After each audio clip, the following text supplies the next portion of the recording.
میں اکیلا ہی چلا تھا جان بے منزل مگر لوگ ساتھ آتے گئے پکاروں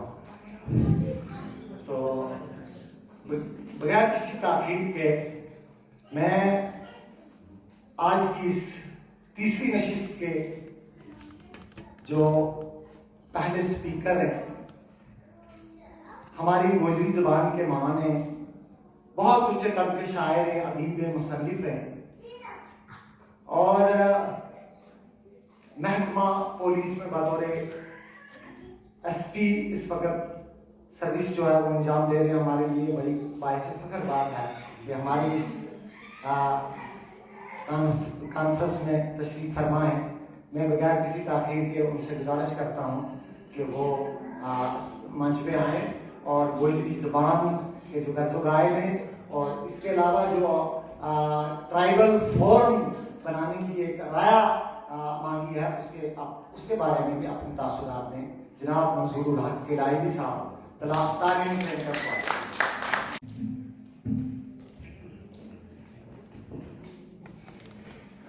ان الحمدللہ آج کی اس نشست میں دو موضوعات پہ بات ہونا طے پائی ہے اور مجھے حکم ہوا ہے کہ میں ان دونوں موضوعات کو تھوڑا ٹچ کروں. All India first nations tribal writers conference کے تمام منتظمین، مندوبین، ریاستی و ملکی سطح سے جمع ہوئے مہمان گرامی و آتیتھی گڑھ کو منظور الحق منظور کلائیدی کا سلام. ہم سب جھارکھنڈ بھاشا ساہتیہ سنسکرتی اکھاڑا اور انجمن ترقی گوجری ادب جموں و کشمیر اور خصوصاً جناب جان محمد حکیم صاحب اور ان کی ٹیم کے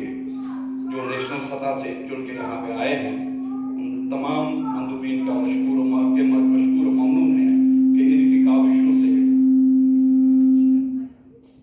کاوشوں سے یہ عظیم الشان کانفرنس دیر آیت درست آیت کے مصداق ہی صحیح لیکن شروعات ہوئی. دنیا میں بہت ساری قیمتی چیزیں ہیں لیکن میرے خیال میں وقت ایسی بیش قیمتی شے ہے کہ یہ انفرادی ہاتھوں سے ریت کی طرح پھسل کر بہت جلدی ختم ہو جاتی ہے اور دوسری قیمتی اشیاء کی طرح اسے دوبارہ حاصل کر پانا ناممکن عمل ہے. اس لیے وقت کی اہم ضرورت ہے کہ ہم متحدہ ہاتھوں سے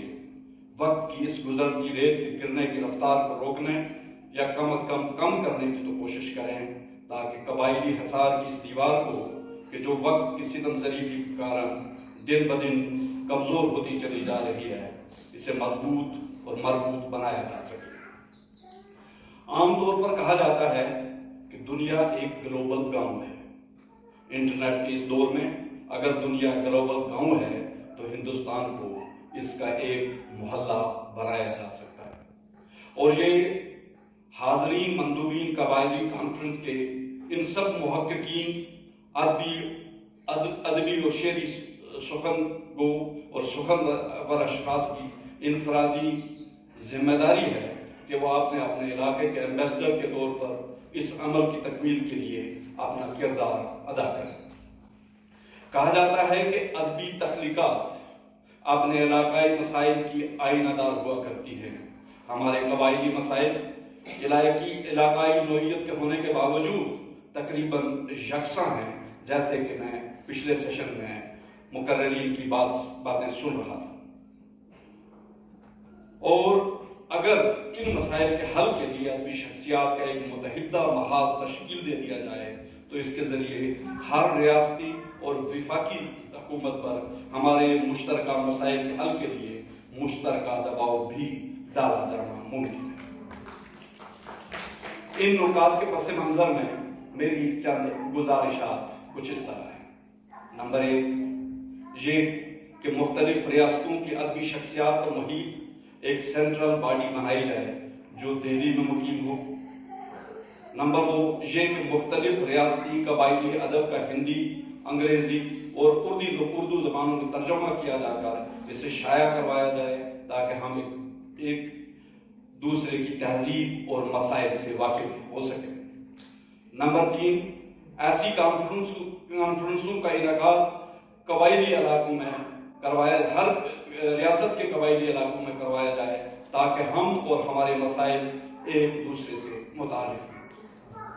نمبر 4، ہمارے یعنی ادبی اذہان کی ایک دھارنا ہے کہ سیاست غنڈہ گردی اور مالی آسودگی کے بغیر ممکن نہیں ہے، جسے میں غلط مانتا ہوں، کیونکہ جب تک سلیم الفطرت اذہان اس سے نفرت کرتے رہیں گے، انہیں عملی سیاست کی چکی میں پستے ہی رہنا ہوگا اور ہمیشہ دوسرے درجے کے شہری بن کر ہی رہنا ہوگا، جیسا کہ ہم آج ہیں۔ اس لیے میرا مشورہ ہے کہ ہمیں اپنے علاقوں میں ہم خیال اور ترقی پسند افراد کو عملی سیاست میں بھی آگے لانے کی اہم ضرورت ہے، جس پر ادبی تحقیقات اور مشاورتی مباحثوں میں بات ہوتی رہنی چاہیے۔ آپ سب جانتے ہیں کہ ملک کی آزادی اور مابعد کے زمانوں میں وقتی حکومتی ایوانوں میں جتنی سخت تنقید ہمارے انقلابی شعراء اور ادیبوں نے کی ہے، اتنی کسی اور نے نہیں کی۔ ان کو ایسا کرنے کی وجہ سے خود تو بہت بڑی صحبتیں برداشت کرنی پڑی، لیکن ان کی کاوشوں سے سماج میں جو تبدیلیاں رونما ہوئی، اور میرا ماننا ہے کہ آج بھی ایسے لوگ ایسی تبدیلیوں کے ضامن بن سکتے ہیں، بشرطے کہ وہ زندان زلف اور رخسار سے باہر نکلیں۔ نمبر 5، میرا آخری مشورہ یہ ہے کہ یہاں پر موجودہ مندوبین کے رابطہ نمبرات یکجا کر کے ایک واٹس ایپ گروپ بنایا جائے، جس کے ذریعے ہم انگریزی، رومن، ہندی اور اردو زبانوں میں قبائلی لٹریچر اور دیگر مواد ترجمہ کر کے شیئر کر سکیں، اور ایک دوسرے کے مسائل میں کم از کم وائس میسج کے ذریعے بھی صحیح لیکن رابطے کی زبانوں میں مل کر کام کرنے پر بل دیں۔ مجھے جان محمد حکیم صاحب نے ابھی بھی حکم بخشا کہ میں جموں کشمیر کی گوجری لٹریچر کے حوالے سے بھی بات کروں۔ مجھے ڈر تھا کہ میری تقریر طوالت کا باعث نہ بنے، اس لیے یہ چند الفاظ میں لکھ پایا، لیکن اب کچھ باتیں زبانی اور پھر بدی۔ جموں کشمیر جیسے کہ میرے ریاست کے باہر سے آئے ہوئے تمام مندوبین نے، جن کو دیکھ کر مجھے انتہائی مسرت بھی ہے کہ ہم نے آج، میری یہ بہن کہہ رہی تھی کہ منی بھارت کو، لیکن میں اس سے آگے بڑھ کر کہوں گا کہ ہم نے اپنے سمست بھارت کو یہاں پہ اکٹھا دیکھا، اور اس گلدستے کا ایک گل جموں کشمیر بھی ہے، یہ دیکھ کر مجھے اس سے بھی زیادہ مسرت۔ قبائلی زبانیں ہر ملک کی ترقی و ترویج میں نمایاں کردار کی حامل رہی ہیں، کیونکہ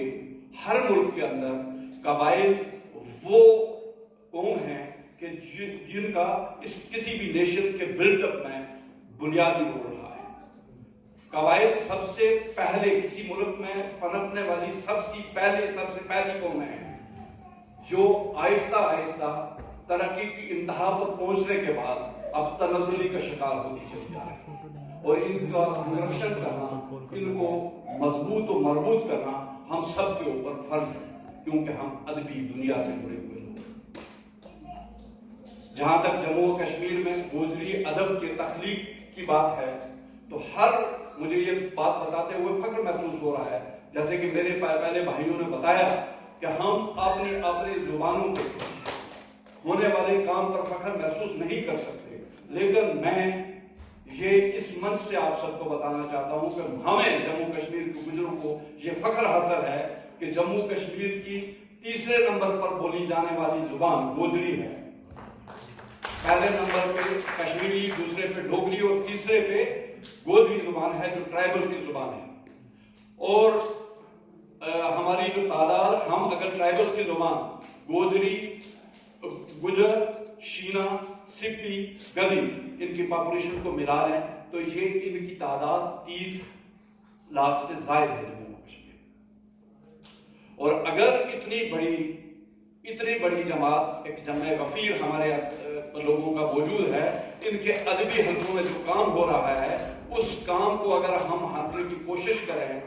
تو مجھے یہ بتاتے ہوئے فخر محسوس ہوتا ہے کہ ہم نہ ہی اردو زبان کے لٹریچر سے کم ہیں، نہ ہی ہندی زبان کے لٹریچر سے کم ہیں، نہ ہی ڈوگری زبان کے لٹریچر سے کم ہیں، اور نہ ہی جو ہے وہ کشمیری زبان کے لٹریچر سے کسی بھی اعتبار سے کم ہے۔ ہر صنف سخن میں جموں و کشمیر میں کام ہوا ہے